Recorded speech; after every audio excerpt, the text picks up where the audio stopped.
चुनौतियां हम उसे मानते हैं जो सेवा भाव से जनता के बीच में उतरे और जनता की भावनाओं का सम्मान करें, उनकी समस्याओं को सुने। मेरे लिए चुनौती वही है जो ये कार्य करते हैं, बाकी सब मेरे लिए कोई चुनौती मायने नहीं रखती। जी, टिकट मिलना तो एक उत्साह महसूस कर रही हूँ मैं। मुझे अच्छा लगा कि केंद्रीय नेतृत्व ने मेरी भी भूमिका इस समाज की ओर देखी और मुझे ये अवसर प्रदान किया कि मैं अपने जमशेदपुर क्षेत्र की जो है प्रतिनिधित्व कर सकूँ।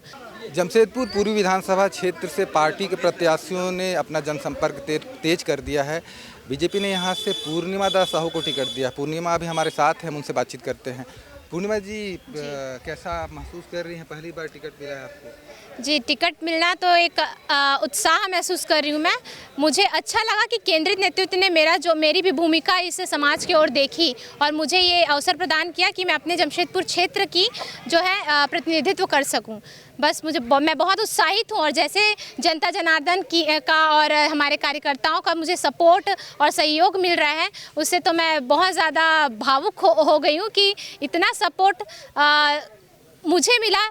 मैं समाज में, ये राजनीति में आने से पहले भी सामाजिक कार्यों में जुड़ी रही हूँ। ये बात अलग है कि मैं मीडिया जो है उससे थोड़ी सी दूर रही हूँ क्योंकि उन्होंने मुझे कवर नहीं किया, मैं आई नहीं मीडिया के सामने।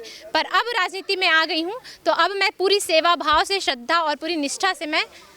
आप पहली बार चुनाव लड़ रही हैं। आपके सामने डॉक्टर अजय कुमार हैं, वो पुराने राजनीतिक हैं, यहाँ से सांसद रह सके। कितनी चुनौतियाँ हैं आपके सामने? देखिए, चुनौतियां हम उसे मानते हैं जो सेवा भाव से जनता के बीच में उतरे और जनता की भावनाओं का सम्मान करें, उनकी समस्याओं को सुने। मेरे लिए चुनौती वही है जो ये कार्य करते हैं, बाकी सब मेरे लिए कोई चुनौती मायने नहीं रखती। मेरे लिए चुनौती सिर्फ जनता का कार्य करना, उनकी समस्याओं का निवारण करना, उनकी भावनाओं से जुड़ना, उनकी समस्याएं सुनना, ये मेरे लिए प्राथमिकता है। आप पूर्व मुख्यमंत्री रघुवर दास की बहू हैं, वो भी उड़ीसा के राज्यपाल हैं। क्या इस कारण आप ज़्यादा कॉन्फिडेंट हैं?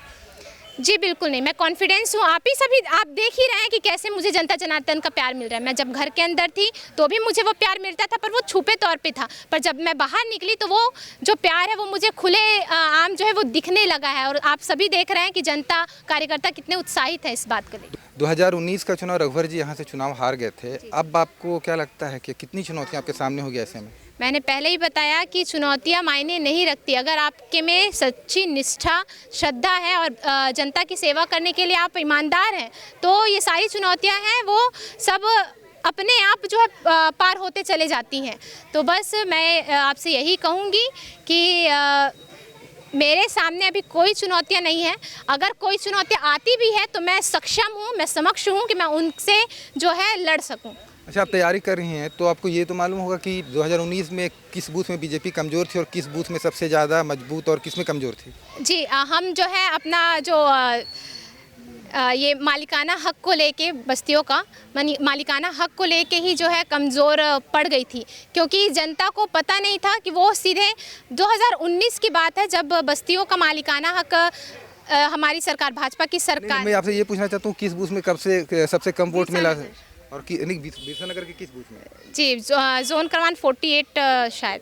सबसे अधिक वोट किस बूथ में मिला था? अब वो तो अब चलते चलते मुझे पता चलेगा।